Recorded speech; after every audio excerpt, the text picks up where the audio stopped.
So as you mentioned a little bit ago, all-you-can-eat and buffets are where you stuff yourself as much as possible. And usually the all-you-can-eat places price it so that they're still, on average, going to make more money than spend.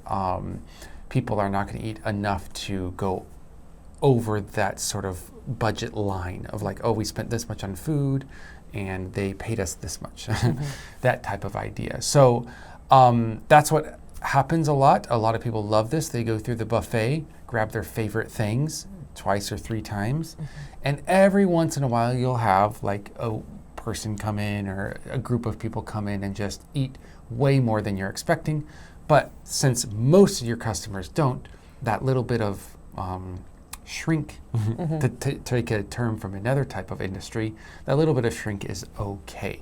That little bit of sort of overeating sort of customer is okay. However, it was not okay in a certain sushi, conveyor belt sushi place. I forgot what those are called, but the ones where that goes around in a circle and you grab it and pay for it at the end, I think. The owner there decided, you know what would be a good idea is if I did an all-you-can-eat for 100 minutes and it will be 50,000 won, around $50, $45, and I'll just put it out there and people can have their all-you-can-eat sushi. Well, a group of, I think it was 4 or whatever guys comes in, only takes the most expensive sushis, and within 20 minutes they have almost 120 plates. Yes. So the owner said, all right, you're done. You're cut off. Like this is insane. Also, other people can't get their expensive sushi. You're hogging it all. You're done. And they're like, what do you mean? We still have 40 minutes left. So it was an hour, not 100 minutes. It was 60 minutes. Yeah, math. Like I said, not always my strong subject. Me neither. I didn't even notice until you pointed it out. I'm like, 20 and 60 is not 100. Anyways, no, 20 and 40. Oh, gosh. Moving on. So the owner gets angry and they're like, look, you can't, like, this isn't, enough is enough. That's way too much. You're done now. And then they call for fraud and they're like, why would you do this? This, you advertised this much and we have 40 minutes left. Why can't we do this? And owner's like, this is too much. This is wasting me money, blah, blah, blah. Police get called. Situation kind of resolved, meaning no one fought each other. No one went to prison or jail. They were separated. I don't know if they got their money back or anything, but in any case, the debate was sparked. And it was, who was right? Was the owner right for stopping them, gouging themselves on only the expensive sushi and creating a very large problem for the owner? Or was it their problem, or the owner's problem for lying or giving a sort of false advertising, say it was all you can eat, but really it meant all you can eat until I tell you you can't. So there's kind of like this sort of debate going on. And it's not stopped until this day. But we're here to end it once and for all, because our opinion is king. Final. We get the final say on everything. And so, although this has nothing to do with what I just said about the final say, what do you think is the most popular food at buffet restaurants? Well, I guess it depends if you've got smart customers. Because I like buffet restaurants, I always used to sort of think it through. So, you'd think the expensive shellfish maybe. Mostly the meats, I guess, are going to be perhaps more expensive, although maybe that's different these days.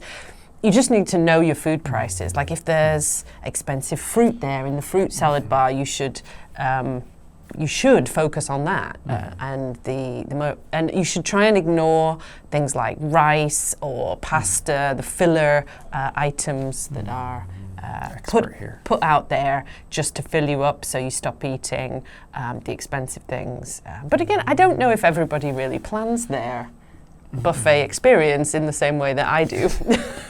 Most people perhaps just pick what they like. If they like pizza, they're going to have pizza. If they love rice, they're going to eat the rice dishes.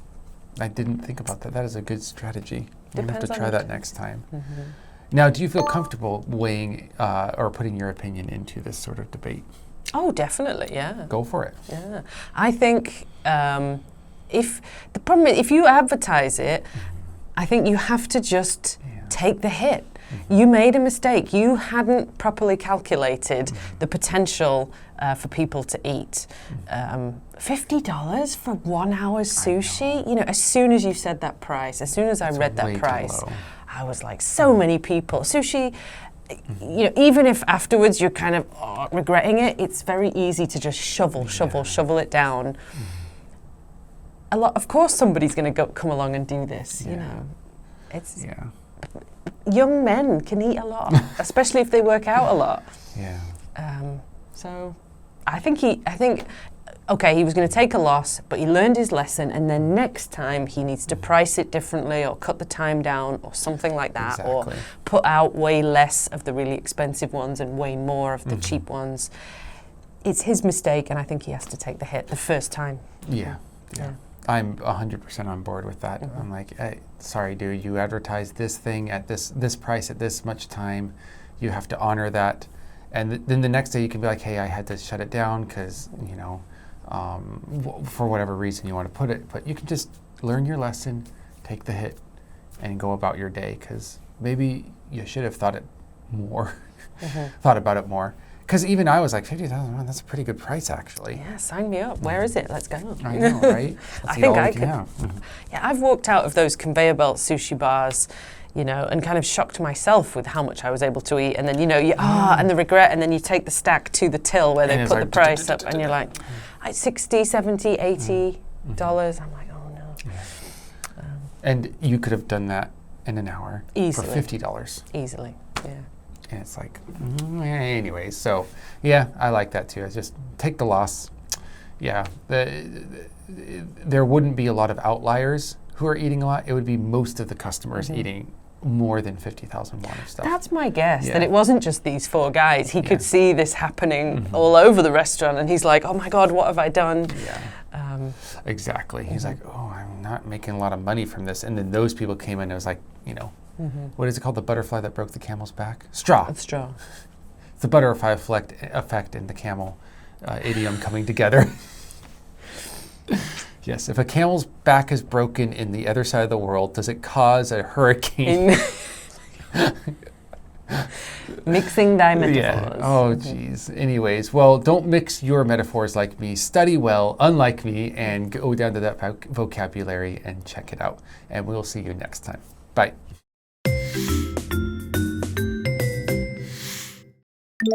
Indulge. Indulge. Voracious. Voracious. Outlier. Outlier.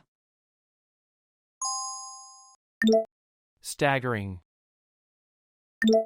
Staggering. Beleaguered.